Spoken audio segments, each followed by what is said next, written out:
그러면 그 오감 공간감을 통해서 관찰을 해줘 본능적으로 생각이 떠오르게 되고 목표에 대한 집중도가 상당히 올라가게 돼요. 목표를 향한 행동을 하게 된다던가 이렇게 되기가 상당히 쉬운 유형이 또 이 유형인데요. 내르라면 공부가 쉬워진다. 안녕하세요. 호두카케 선생입니다. 두뇌개발 전문가로 일을 하고 있습니다. 오늘은 그 에니어그램의 8번 유형에 대해서 얘기를 나누고자 하는데요. 주변에 그런 사람들이 있지 않아요? 대장 기질이 되게 강한, 본인이 직접 다 해야 되고 남말은 잘 안 듣는 것 같고 본인이 직접 다 해서 정보를 이렇게 취득하는, 해보면서 정보를 취득하는 그런 성향의 사람들이 있을 거예요. 에너지도 되게 좋고요. 이런 유형 같은 경우는 어디든 대장하려고 하는 그런 본능적인 마음이 있어요. 어디서 대표를 하거나 하다못해 그게 안 되면 지하 조직에 보스라도 하고 싶은 그런 욕구가 강한 그런 친구이기도 한데요. 에너지가 워낙 좋아서 사막에 떨어뜨려 놔도 두바이를 건설할 수 있는 그런 유형의 소유자예요. 한 꼬마 얘기를 해드려 볼까요? 이 꼬마는 4살이에요. 4살인데 이제 본인이 다 직접 해야 되는 거예요. 어른들이 하는 거를 본인도 다 직접 끼어서 같이 하려고 하는 그런 기질이 상당히 강한 친구인데, 하루는 할아버지가 외출을 하시고 이제 집에 돌아오기 위해서 벨을 누르셨어요. 근데 이모가 할아버지가 오시니까 빨리 문을 열어드렸거든요.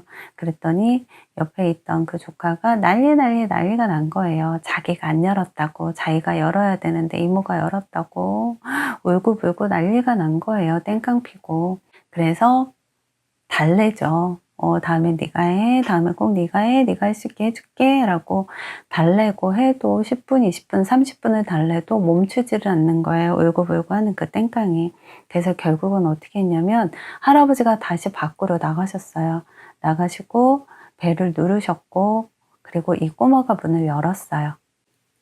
할아버지 그제서 다시 들어오셨고, 그때 꼬마의 표정이 되게 해맑았어요. 자기가 마치 할 일을 한 것 마냥 상당히 해맑게 경쾌하게 그렇게 웃더라고요.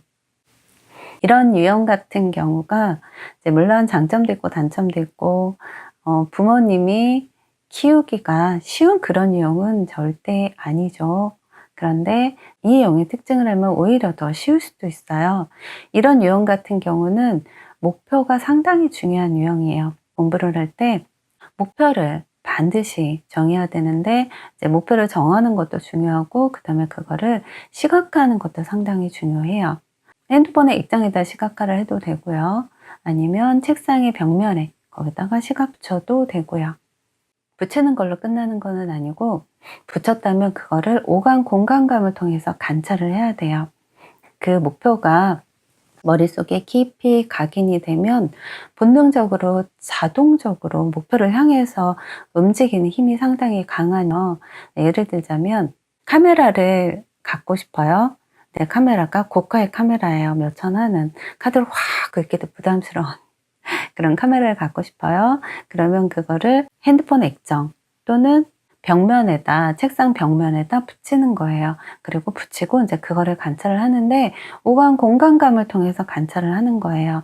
맛, 냄새, 소리, 만졌을 때 느낌, 크기, 무게, 색깔, 이렇게 7가지를 관찰하면 좋은데요. 이유가 뭐냐면 우리 뇌는 부분 역할이 다 다르거든요. 눈으로 볼 때는 뒤에 있는 시각을 담당하는 뇌가 뒤통수 쪽에 있거든요. 여기를 자극을 하는 거고요. 어떤 소리를 들었다 그러면 귀 옆에 축두엽이라는 뇌 부분이 있어요. 여기를 자극을 하게 되는 거예요. 부분 뭐 먹었을 때 냄새 뭐 할 따라 이제 요 자극하는 부위가 다 다르거든요. 그래서 시각화를 했다 그러면 그 오감 공간감을 통해서 관찰을 해줄 때 뇌에 깊숙이 들어가게 되고요. 본능적으로 생각이 떠오르게 되고 목표에 대한 집중도가 상당히 올라가게 돼요. 카메라가 있어요. 카메라 크기가 한 이 정도 하겠네요. 오, 상당히 무거워요. 색깔 뭐 검정, 향기, 카메라 특유의 그런 향이 느껴지네요. 이런 식으로 관찰을 하시는 거예요.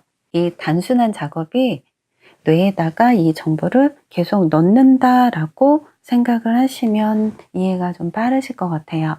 그렇게 하다 보면 루즈해지려고 하다가도 갑자기 카메라가 탁 떠올라요.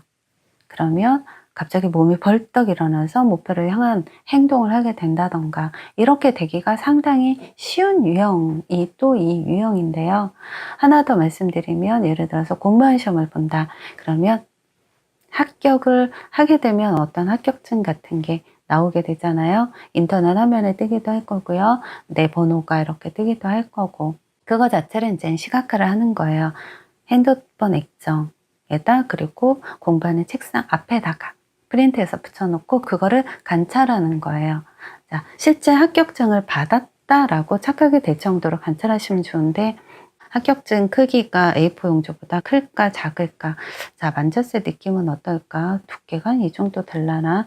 눈은 손을 봤죠. 눈은 손을 보면서 실제로 있다라고 상상을 하시는 거예요. 어떻게 상상을 하시면 안 되냐면 제 눈을 보세요.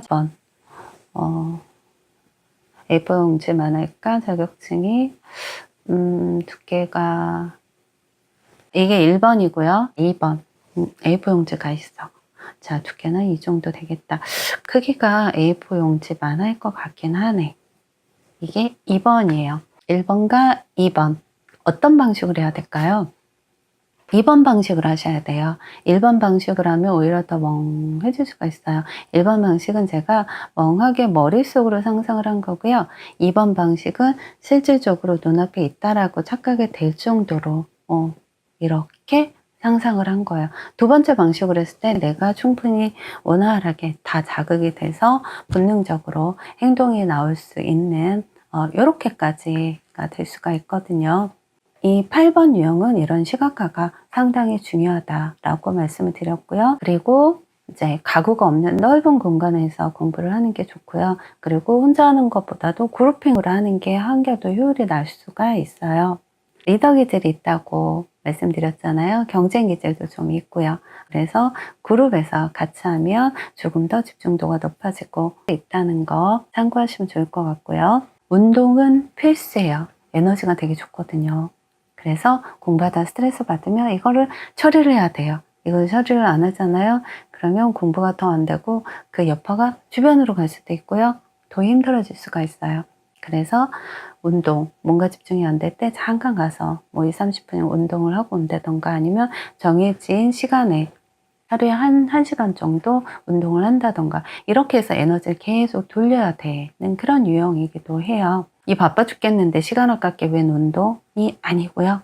이 유형은 반드시 일정 시간 운동을 해야만 집중도가 한결 올라가는 그런 기질이 강한 유형이에요. 이렇게 생각하시면 좀 편하실 것 같아요. 에너지가 이만큼 있는데요. 이만큼을 써야 돼요. 근데 이만큼을 못 쓰면 이게 막 엉뚱한 쪽으로 막 발산을 하는 거예요. 주변을 괴롭힌다던가 짜증을 낸다던가 막 이런 식으로.